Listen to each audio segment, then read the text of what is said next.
are going to talk about the empty nest today, and if you didn't pick up a copy of the outline when you came in the auditorium, raise your hand and we'll try to find you. Provide that for you. The ushers are always good. In all of our communities, to both of our campuses, we say welcome. We're glad to welcome you to church every week, but especially today as we conclude what has been, I know, a helpful series on being a parent. Next week, we are going to begin a new series. When one ends, another one begins, and that's what we'll do next time. It's going to be entitled Easy Bake Faith. It's out of the epistles of John. An epistle is a letter written by an apostle, and the apostle John wrote 3 letters to the church in addition to some other books in the New Testament, but he wants us to understand that Christian faith might be relatively simple, but that doesn't make it easy. And somewhere along the line, we got the idea that Christianity ought to be quick and easy, just like everything else we try to absorb from our culture.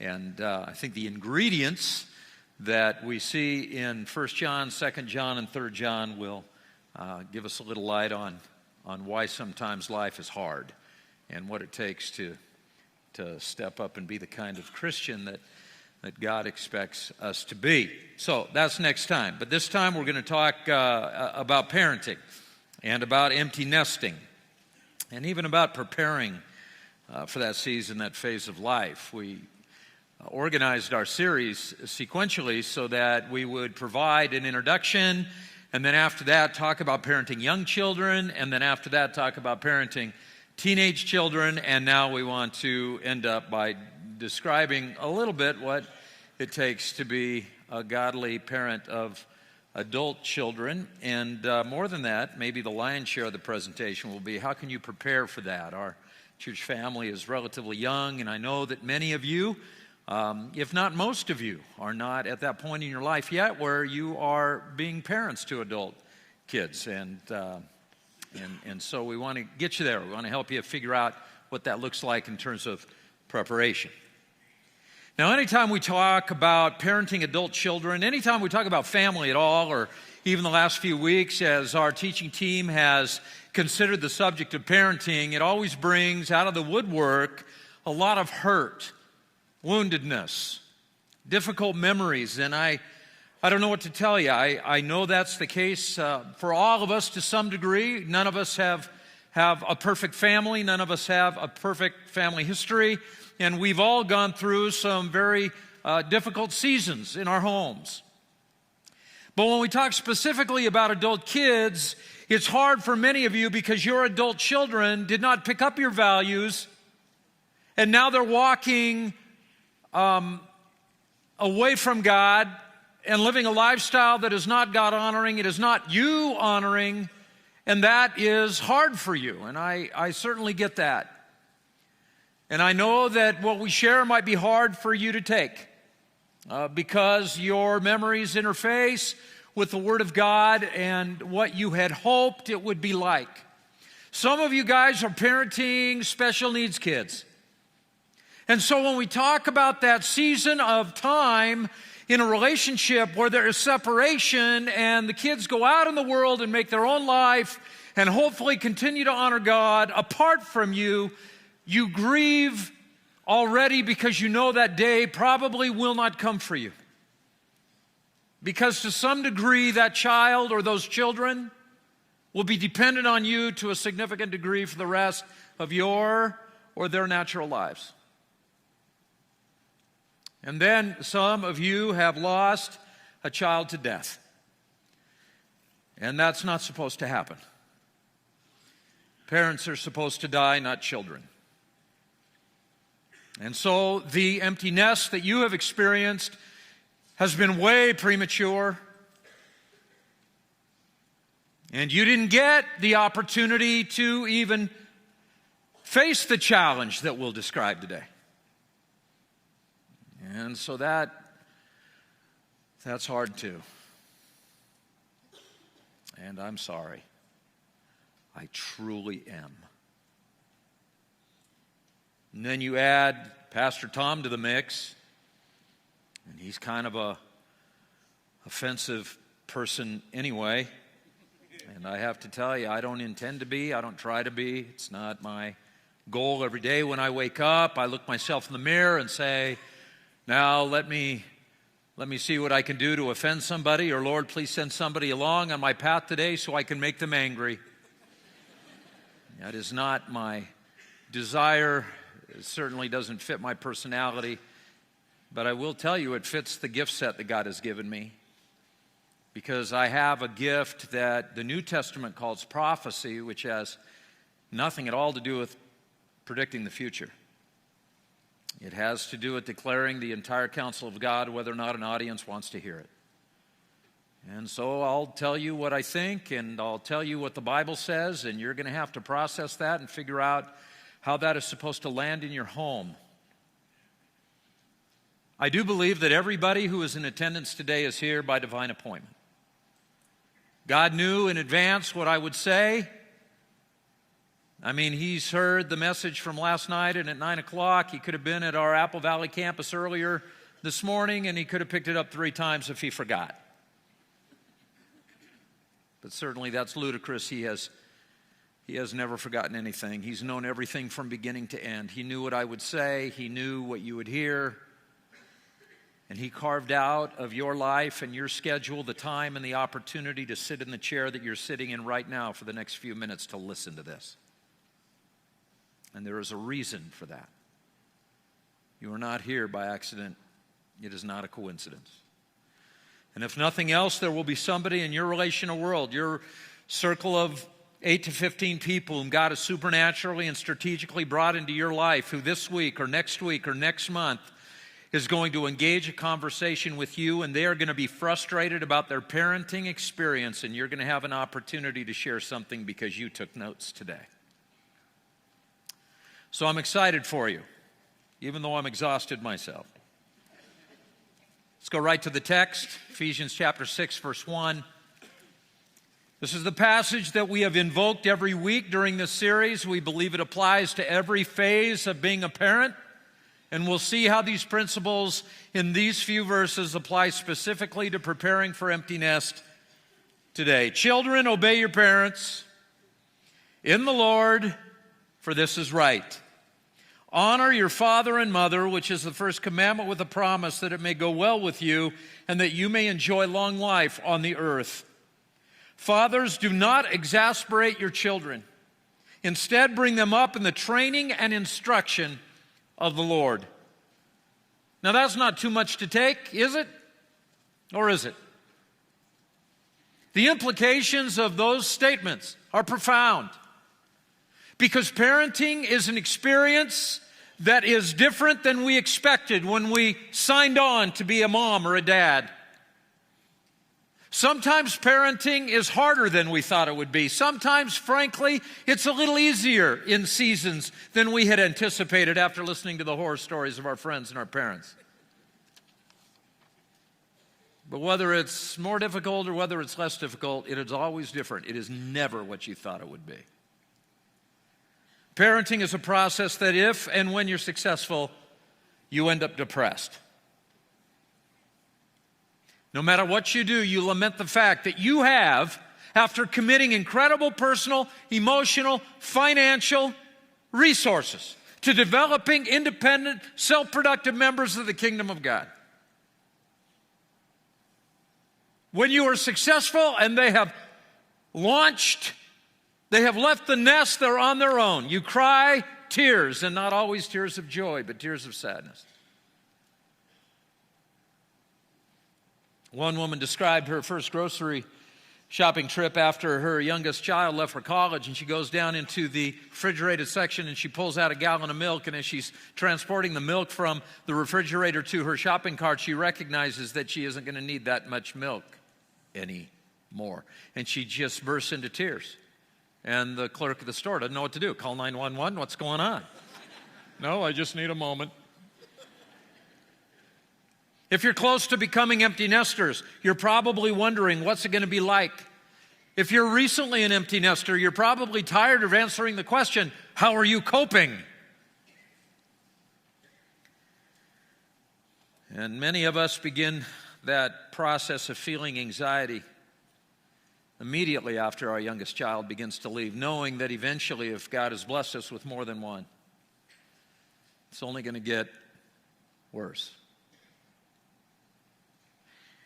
Cheryl, my wife, at 30 years, we've had the privilege of raising 3 kids. God gave us 6, but we were only able to raise 3 of them, as He took 3 of them early in life. But we have been blessed to watch those 3 grow up, and they are alive and well and walking with the Lord. 2 are on the staff teams of their churches, and 1 is a businessman living in Phoenix, Arizona, our only son.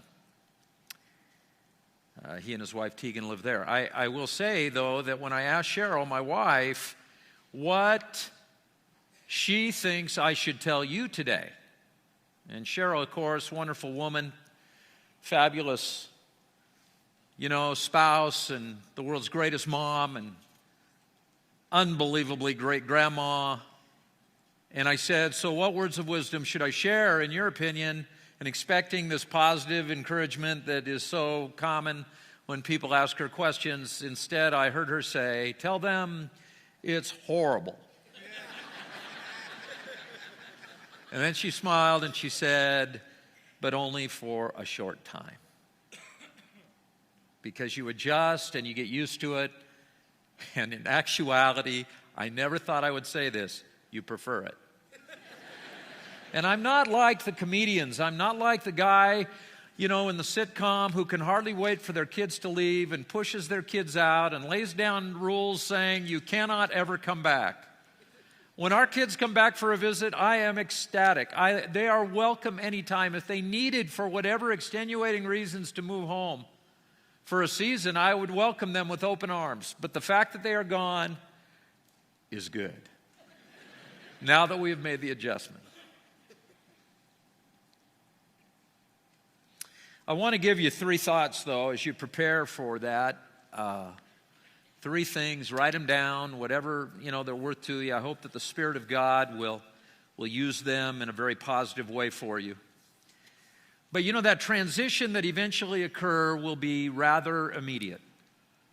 And I only say this from experience, and those of you who have become empty nesters as well, and it hasn't been that long ago, you know of what I speak when I say that you get used to it rather quickly, and the transition, the change in the relationship is rather abrupt. In fact, uncomfortably so at first. I remember when our oldest child left home, she went to college for 2 years and then got married.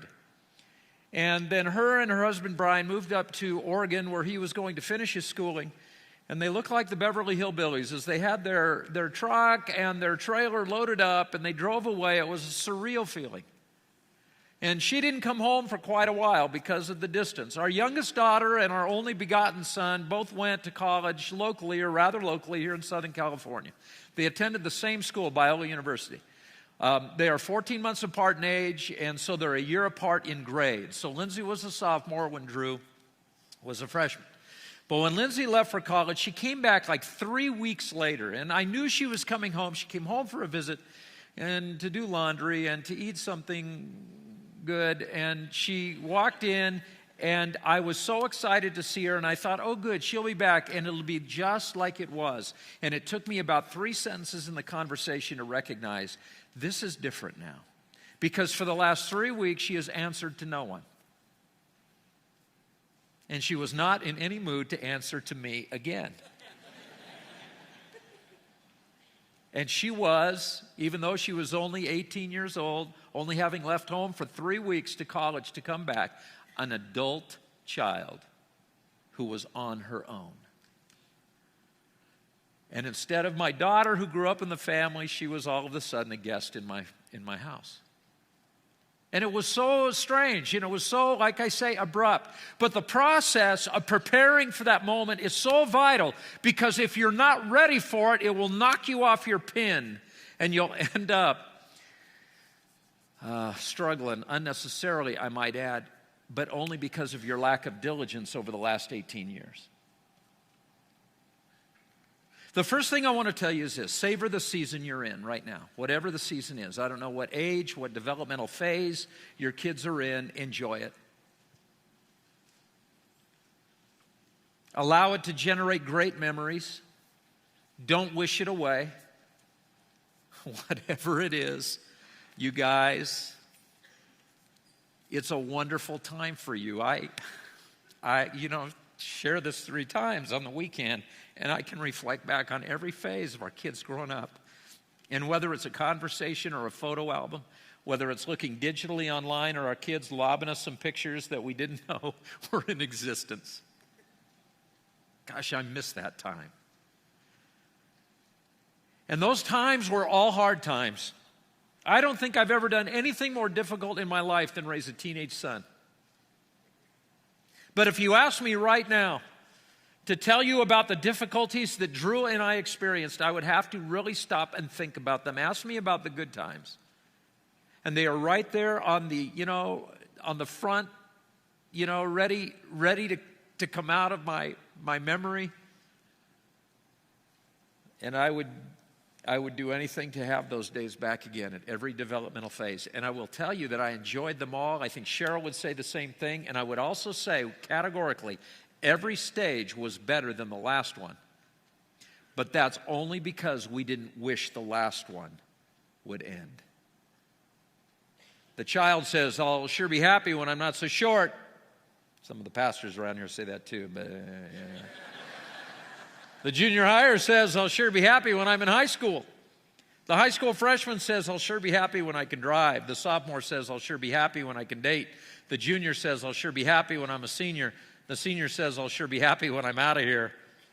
The graduate says, I'll sure be happy when I'm on my own. The college student says, I'll sure be happy when I get a job. The college graduate says, I'll sure be happy when I find the right one to marry. The newly married couple says, we'll sure be happy when we have a baby. The new parents say, we'll sure be happy when we can have some time alone again. The new executive says, I'll sure be happy when I have my own corner office. The new partner says, I'll sure be happy when I can run things around here. The company president says, I'll sure be happy when I can retire. And the retiree says, oh, to be a kid again. The grass is always greener. We talk about that in terms of what we drive and where we live, sometimes even in terms of relationships and people that we do life with. But I got to say, when you're raising children, the grass will always seem greener if you could just get to the next phase. And it's not necessarily the case. The Bible says in 1 Timothy 6:6, the Apostle Paul said this to his young pastoral apprentice. He said, godliness with contentment is great gain. If you're doing things right and you're content with where you are in life, there is much to be gained by your experience. And I'm certainly not as godly as I wish I were or had been as a dad. I'm certainly not as contented with my life as I should be. But at every phase that we experienced together, I just was able, and Cheryl and I were able to take those moments and take a deep breath and look at one another and say, we're sure fortunate to be here right now. To be a mother of a preschooler. To be the father of a kid in a soccer league. To be the parents of a child who's going to the state tournament in basketball. These days will never come back for us. And it's okay, it really is. But if you're in them, savor them. The problem is we move so fast getting into the next deal, the next meeting, the next practice, the next phase, we don't take time to look around and enjoy what's going on right now, because I promise you, someday you will miss what you're doing right now. Second thing I want to tell you is not just to savor the season you're in, but also to stay on task. We talked about what a win looked like a couple of weeks ago. I know the guys have alluded to it over the last couple of weeks, looking at those developmental phases of raising children and teenagers. But you have to stay on task. If you're wise, even as your children are very young, you're asking questions like, what will a win look like 18 years from now? And we described, a couple weeks ago what that should look like. I just want to review it because I want to keep it in mind. Even now as we talk about being an empty nester, a win, number one, is that they come to Christ. They come to Christ. You notice in that passage, children, obey your parents how? In the Lord. Why? Because they are born-again Christians. And that doesn't happen by chance. That doesn't happen in a vacuum.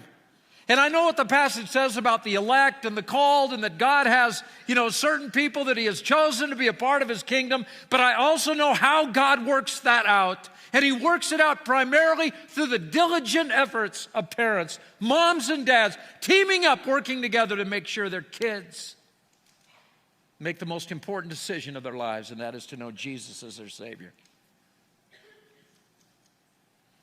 And dads, I'm going to be offensive to you today, I think. I think not all of you. Some of you are going to be very affirmed by what I share, and then some of you are going to feel like, you wish you hadn't come today. I remind you, you are here because God wanted you here.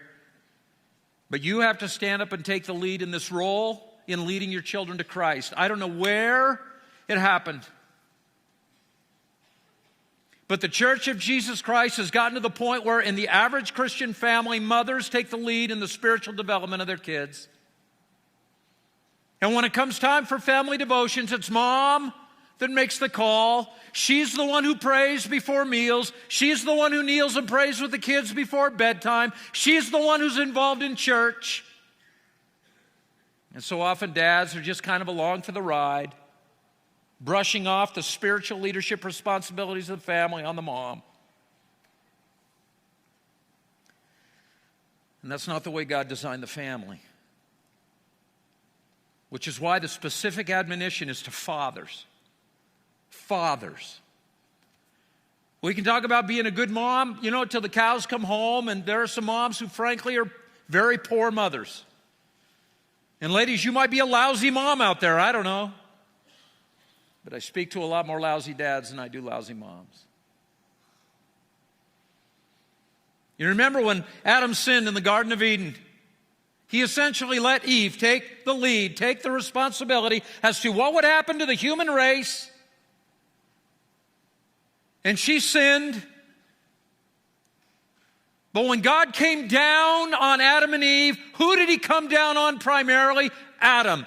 And when Adam was in that post-sin phase of living in the garden, when he was trying to figure out what to do next, God walked in the garden and said, Adam, where are you at? And what did Adam say? I'm hiding. It's the greatest sin that fathers commit, in my opinion, certainly the most prolific.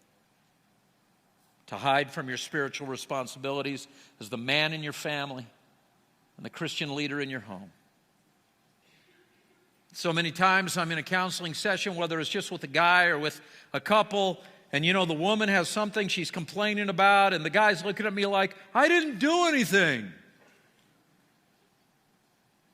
And he's right. And that's the problem. I mean, we're here today, buddy, because you haven't done anything. And while she's doing her best to pick up the slack for the leadership vacuum that has occurred, you're playing your video games and watching football.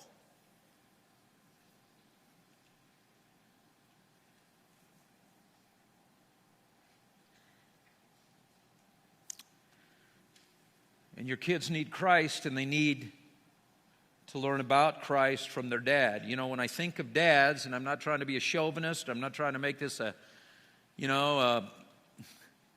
gender issue, really. We are of equal value in God's eyes. We have, equal responsibilities, although the responsibilities are a little different. God certainly loves men and women, moms and dads, the same. But the one that we worship is our Heavenly Father, and you, Dad, are the earthly picture in your children's lives about what a father is about. And those are big shoes to fill, and they can only be filled with the help of the Holy Spirit. But they're never going to be filled unless you get busy and prepare to man up. I don't think we could have had a more timely connection between the big announcement of the week being for men's retreat and this message. We didn't plan it this way. A couple of weeks ago, we wouldn't have told you it was going to happen that way. But that's why you go to men's retreats. Because that's where you learn how to be a man, frankly. from other men, with other men. They come to Christ. Another thing that we talked about in terms of the win is they learn how to honor. Don't exasperate your kids. Don't create a spirit of hostility in your children so that they will rebel when they are older. That's the whole point. If kids who are exasperated actually survive their teenage years, they walk away from the faith, they walk away from their parents, they walk away from the values that they were taught when they were younger.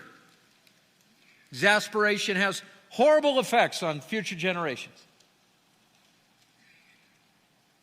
And that really is why it's important, as we have tried to share with you for the last couple of weeks, to understand the difference between raising kids and raising teenagers. Because at some point you have to make the transition from having a power relationship with a child and having an authority relationship with a child. Now, this is the point. You don't just want to control your children. Now, I know in raising young kids, that's the point. You want to control them because young children are what? They're out of control. I mean, they're out of control like 30 seconds after they're born. They're already screaming for attention.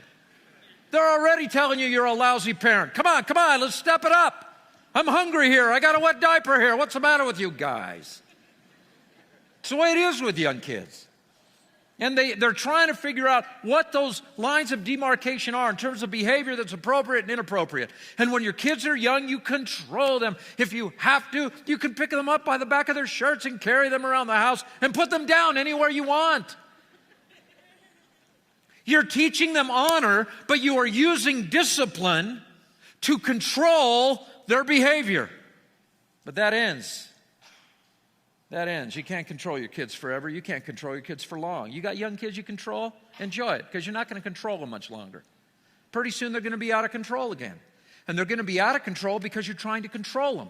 You say, well, wait a minute, that worked when they were young. Absolutely it worked when they were young. But now it's time to make the transition. When they go through puberty, it's a whole new ballgame, Jack. And now it's time to develop authority. You know what you can do with control? You can take control. That's why we use terminology. You need to take control of the situation. But when it comes to authority, you can't take authority. You can only be given authority. Jesus even had to follow that rule. The incarnation, when he became a human being, he could not take authority. It had to be given to him. He could have taken control. And next time he comes back, that's when he's going to take control. But the first time he came, it was all about being given authority. What does he say in Matthew 28, verse 18? Jesus came and said, all authority in heaven and on earth has been what? Given to me. And what did he do with the authority? He gave it to us because authority is received. If you have a posture of authority in your children's life, it will not be because you took it. It will be because they give it to you. And that's why discipline doesn't work very long. And instead of discipline, I'm not saying you don't discipline your teenage children, because there are times you still have to discipline your teenage children, but I will tell you that is where the whole idea of being an example takes over. And living an exemplary life and giving your children a template to follow that creates a relationship that we could best describe as authoritative. Peter said, 1 Peter 2:21, to this you were called because Christ suffered for you, leaving you an example that you should follow in his steps. And that is what we have to do. Follow an example.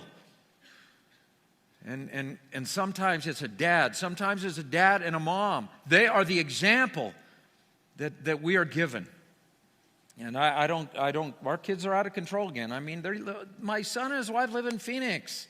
What am I going to do? Call them up? You better get yourself home. You know, forget that.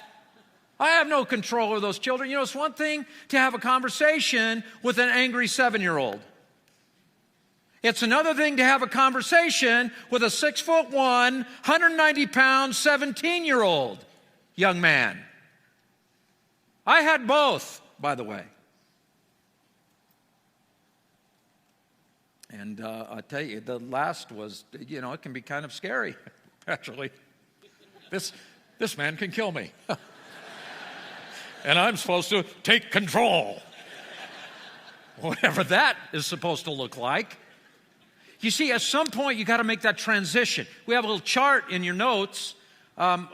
Just give this to you here. You got two targets. You got children, young children. I mean, children are always children, even adult children are children. But I'm talking about young children and teenagers. And this is why we break it up into a couple of different presentations. Because the tactic, the strategic approach is different. When it comes to controlling young children, the means is through discipline. That's how you control young children. And what is the tactic? You have events, disciplinary events. And I'm telling you, I'm watching our grandkids now, and I'm just smiling because so much of that is in, my memory about my grandchildren's parents and what that looked like and how it seems like you go. Is this not true when you have young kids? You go from disciplinary event to disciplinary event to disciplinary event. I remember when Cade told me, I'm not a disciplinarian, I'm a grandfather for that boy. And he knew it, and so he's jumping on the couch. I said, you can't do that. Does your mother let you do that? And he looked at me and said, well, when she's not in the room, she lets me do it. And when she's in the room, she doesn't let me do it. Now, I'm a grandfather. See, this is not my job. Disciplinary events, not my job. I am here to spoil this child and create angst between him and his mother. That's my job. I'm just kidding. I want to cooperate, so I said, well, if she doesn't let you do it when she's in the room, I'm in the room, so I'm not going to let you do it either. But it just seems like with young kids, you go from event to event to event. But if you want to have not control, but what? Influence. You know what influence means? It means that you're going to set an example. See, right now, since I have no control, I still want influence. I love the fact that my son, my only begotten son, he calls me several times a week just to talk to me and asks me questions. I was golfing with him in Phoenix, Arizona. Last week, I was golfing with him, and you know what he asked me? He asked me, so how's your spiritual passion, Dad? I said, what? I said, I am the pastor father. You are just the son. I'm supposed to be asking you questions like that. But he wanted to know if my spiritual passion for what I was doing in my life was the same as it was when he was growing up. Thought to myself, you know what I want? I want to have that kind of influence. And the example that I set for my son and my girls, and the example their mother established for those young ladies and for her son was such that they have learned how to have an authority relationship with their parents, still calling, still asking for advice, still asking for opinions, still respecting what we say and what we do. And they're out of control. And it's okay because they're not out of influence. This is a process, by the way. And this is one that many parents don't want to engage. They don't want to be an example. They tell their children, do what I say, not what I do. They don't allow their kids to see certain movies, but they go to those movies themselves. Because those movies are appropriate for adults, but not for children. Who said that? Who made that rule? You know, God never, I lament the world and the fact that it seems like it's going to hell in a handbasket. It's so bad right now. I was down at Victoria Gardens on Friday night. I'd never go to the mall on Friday nights. Cheryl and I are always going, on my day off in the daytime when there's nobody there. But we had to go at night on Friday night. I don't ever want to go back. Crawling with kids, disrespect, vulgar conversations, language just being shot around that mall.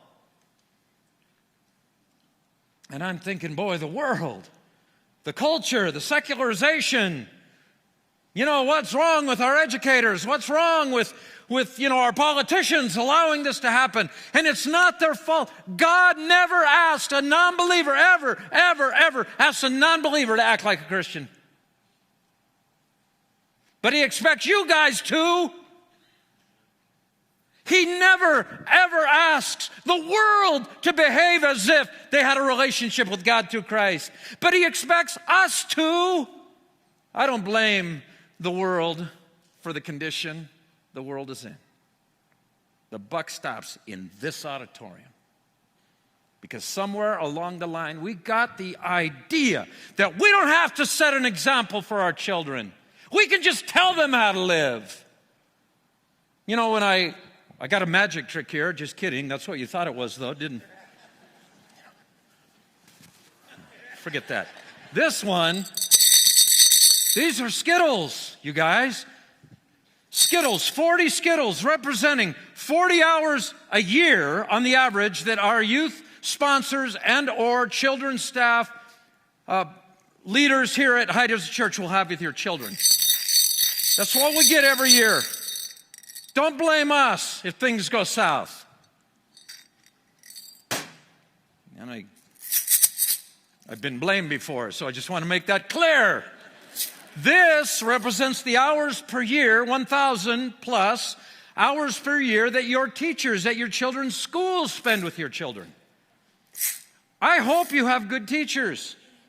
I really do. I hope you know something about them. Because they got a lot more Skittles in their jar than I got with your kids, than this church has with your kids. And I'm not saying that, I will tell you right now, because you may be wondering, what do you think about homeschooling, Christian schooling versus public schooling? I believe God leads parents to make decisions that are appropriate for their kids. And many of you have chosen homeschool. Many of you have chosen private school, Christian school. Many of you have chosen public school. And I believe that it is possible that you've all chosen correctly, because God will lead you as parents to know what's best. I'm not here to tell you what to do. I'm just telling you, this is what you give them when they go to school. And then you've got what I get, jingle bells, and then you got what the teachers get, and then we've got what you are given by God. This does not represent the time that they're sleeping. It's the time that they're not at church and they're not at school and they're not asleep. And I'm thinking, these are the Skittles that you directly control. And some of you don't understand that God has called you to be an example. And he has said, bring them up. Don't make sure they're brought up. That's not it. Oh, make sure they're brought up. Bring them up. You bring them up. Because God has given you that responsibility. And I'm going to be offensive again. I'm on a roll. I know technology has reached the point where you can take a long trip with a child and you don't even have to talk to them anymore, because they can put on their headset and they can play their video games and watch the DVD screen and watch 12 movies between here and your vacation destination. And so I guess what you decided that day is take some of your Skittles and give it to Hollywood or the designers of those video games they play. Here, take some of my Skittles. I got plenty. What's up with that? We put 450,000 miles on 2 full-size vans between the time the kids were young elementary till they graduated from high school, crisscrossing the United States of America on trips. We couldn't afford hotels. We drove all night. Well, we didn't drive all night. I drove all night. They just slept in the back. They showed up at Yellowstone. Oh, it's beautiful. Oh, yeah, it's great. But you know what we had during those hundreds of thousands of miles? We had what we call a conversation. Oh, but the kids will complain.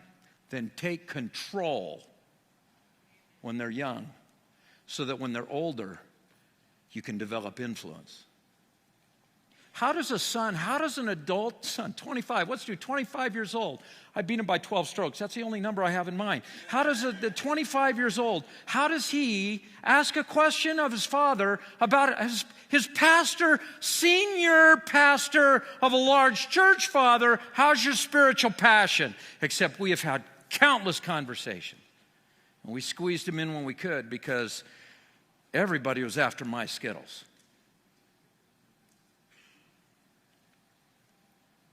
And I didn't want to give them away. He and I watched a baseball game in every major league ballpark in the country. We watched 30 baseball games in 30 home Major League Baseball parks. That was our goal between the time that he was 6 years old and the time that he graduated from high school. And we did it. And I remember walking down the tunnel of Olympic Stadium in Montreal, Quebec, the night we finished our course. And we were both speechless. And he just reached over and put his arm around me. And we walked to the public transportation, get back to our hotel downtown Montreal. Because we both knew that was a great ride. And I'm sorry. I'm really sorry. I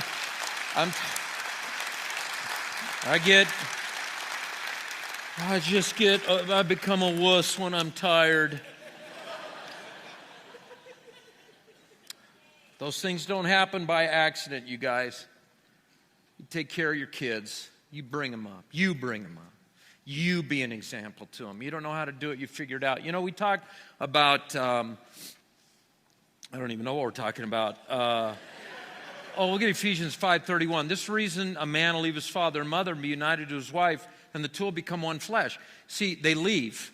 They learn how to honor Christ, then they leave. Now, leaving is a good thing. And sometimes we talk about, okay, young people, you have to leave your mom and dad, but we don't talk to mom and dad about leaving the young people. I remember my mother-in-law told a story, and it was so funny to hear her tell the story. She said, yeah, right after my father-in-law and mother-in-law were married, she had a fight. They had a fight with each other, so she called her mom up.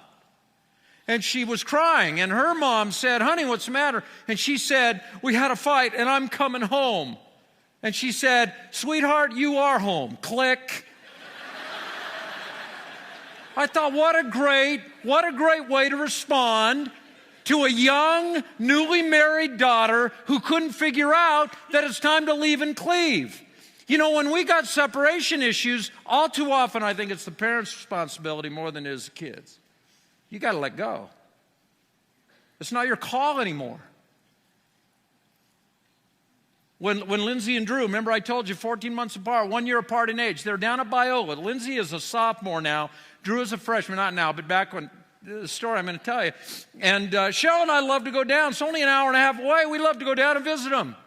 You know, we have dinner with them. I mean, they got cafeteria food, 7 days a week now, so maybe take them out to the Cheesecake Factory, do something fun. Oh, yeah, they'll love that. So we took them out, kept going down, taking them out. Finally, they said, hey, Mom and Dad, when are you coming down next time? Oh, not long, maybe in a couple of days. They said, we want to take you out to eat, to In-N-Out. And we said, okay. And we sat around the table, sat across the table, Cheryl and I, Drew and Lindsay. And they didn't know what to say. I knew it was awkward. I say, hey, guys, what's the matter? And finally, one of them became the spokesperson and spoke up and said, well, Mom and Dad, our friends' parents don't visit them as often as you guys visit us. And they felt horrible to tell us that because they knew how excited we were to see them. And we laughed and we said, you guys, that's all we need to hear. And all the way home, we just said, how stupid are we? See, you think differently. This is the thing. You think differently about your parents than you do your kids. Now, we love our parents and we love our kids, but you think about them differently. Which is why young people, if you're not a parent, you wonder why your parents are so jacked up, why they're so whacked out. It's because you don't know yet what it seems like to be a mom and dad and the way you feel toward your kids, because how you feel about your parents is not how you're going to feel about your children. You're going to love both, but it's just different.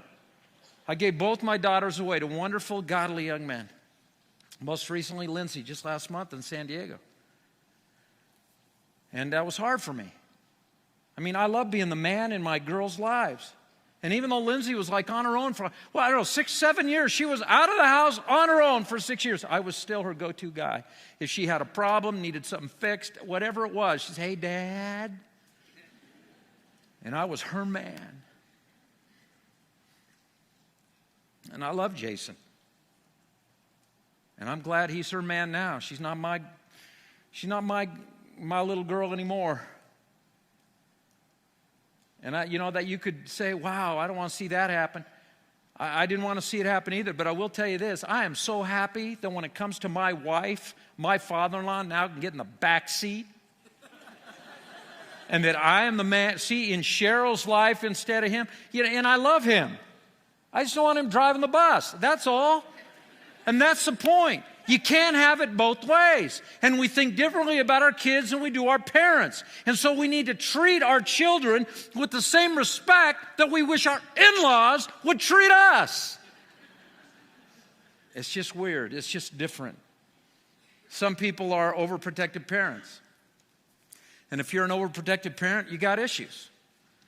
Number one, you don't believe they can manage without you. Your kids can manage without you. Which basically means you don't trust them.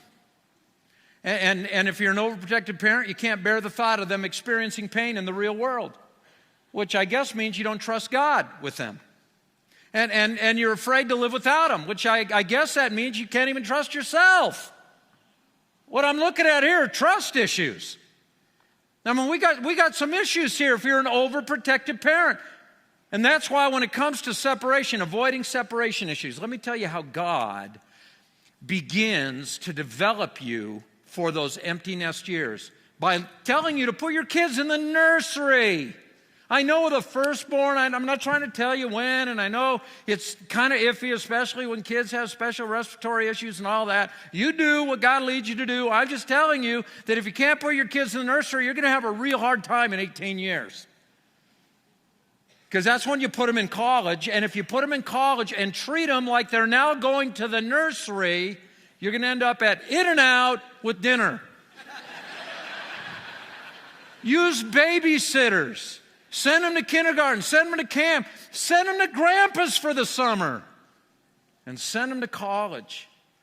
But see, gradually, God kind of pries your hands off these little lives because if nothing else, you need to learn they belong to Him.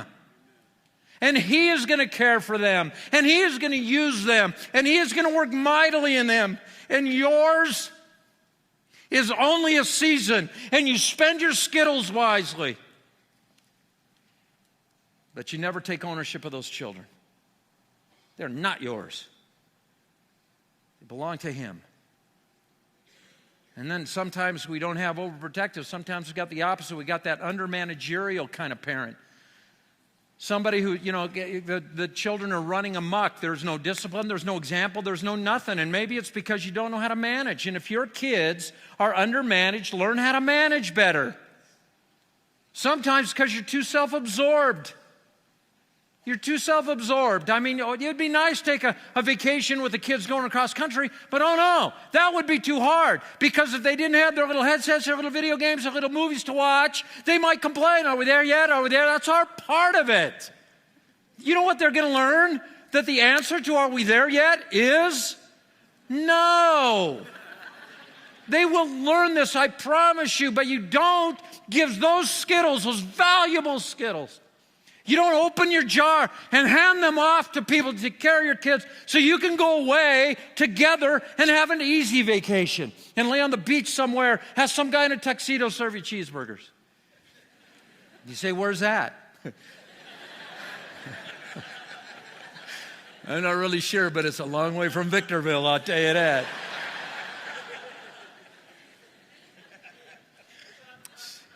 Too self-absorbed. You need to get over yourself and understand what God has called you to do is raise children. And then last there, you got sustain a healthy marriage. Marriage is, like we told you, a couple weeks ago, you got the best client in your business is your spouse. You need to make sure that you sustain that relationship. And you make regular appointments with your most important client. Look at this passage in Ephesians 5, just before the Ephesians 6 passage. It says, in the same way, husbands, love your wives as you love your own body. And I'm thinking, love my own body. I don't even like my own body. But the fact is we take care of our physical bodies. Why do we take care of our physical bodies? So we can live a long time. If you don't take care of your physical body, you die earlier. If you take care of your physical body, you live longer. Now, why didn't he say, husbands, love your wives, you love yourself? Because he's trying to make a point. Your body will last you as long as you live. I don't care who you are. It's going to last you as long as you live. When you die, you don't need your body anymore. Until you die, you're going to need your body. You know what marriage is? It's a lifelong relationship. And you take care of your spouse. Why? Because your spouse is going to last you your whole life. And what happens when everything's said and done and the kids are gone and you're looking across the table at breakfast that next morning and you're saying, my goodness, sweetheart, it's just you and I now. Because I don't know what you're going to have. You know what? Our kids went to college and I was like, 48. I don't know how long I'm going to live, but I hope a lot longer than that. It's just Cheryl and I. There's some good things to look forward to as it is just you and your spouse. And I'm going to land with this. First of all, you have more discretionary time. You can do what you want. You say, I don't want my kids to leave. Yes, you do. And you'll get, once you make the adjustment, it's fabulous. Because now you got more time and less people to be concerned about, which is always good. You get better sleep. When the kids were home, even when I had adult children living at home, can you sleep while they're out? Well, neither could Cheryl. I could, actually. I slept pretty well no matter what was going on. But Cheryl couldn't sleep, and it was like, what's the matter? Well, the kids aren't home yet. Or maybe she'd fall asleep. Her head would pop off her pillow. And every time, it didn't matter if I was in like stage 5 REM. Didn't matter. I mean, if her head popped off the pillow, my head popped off. It was like, what's wrong? And she'd say, are the kids home yet? I say, I don't know. And she'd say, and I'd say, okay, I'll go check. See, she couldn't sleep. And you know what? Now, we know our kids aren't home at night. We know that sometimes they're out late, very late. In college, they were out late. They would go to movies after they studied, after they did all the things they had to do for school, went to their night class. They'd go to a movie at like 11:30 at night. I am so thankful they were not living at home. I don't even want to know that. I finally told them, I don't care I care, but whatever it is you're doing, just don't tell me. And don't tell your mother especially. My son climbed Half Dome. And then I climbed Half Dome. And then I got mad at him for climbing Half Dome. I called him from the top of Half Dome. I said, are you nuts? Don't you ever tell me you're going to do something like this again. Tell me you have already done it. But not that you're going to, because I worry I don't sleep. Here, you're going to save money. Here's another one. More money. More money. You will save between 60 and 70% on your auto insurance premiums alone. I'm telling you. Now, I don't know what you're doing right now to save money for college. Whatever it is, double it and you might be okay. And marrying off your daughters, I mean, holy mackerel or righteous fish. Either one works. And in a minute, we're going to take an offering for me. New opportunities to minister. Ministry is a great team project. And raising kids, the greatest team project you've ever done in your life with your spouse. And now your project is completed or essentially completed. Now it's time to do this, to together come up with a new project. What's it going to be? Hey, I got an idea. How about serving as sponsors in the junior high group? How about becoming some small group leaders for our high school department? You love kids. You're all bent that your kids left. Find some new kids to adopt unofficially and get involved in their lives. Not just one of you, but together find things you can do together. Okay, I'm exhausted. I don't know about you, but you stuck around a lot longer than you normally have to, and I'm thankful, so thankful for you. Let me close in prayer. Father, thank you for giving us a chance to just brush up a little bit on our parenting focus these last few weeks. May you be honored by the changes, strategic changes that we make in our lives based on what we have heard. Give us a great week and even bring us back next time refreshed and ready for a series from 1 John. Teach us some more great things then, we ask. All God's children said, amen. Give me your welcome form. We'll see you next time.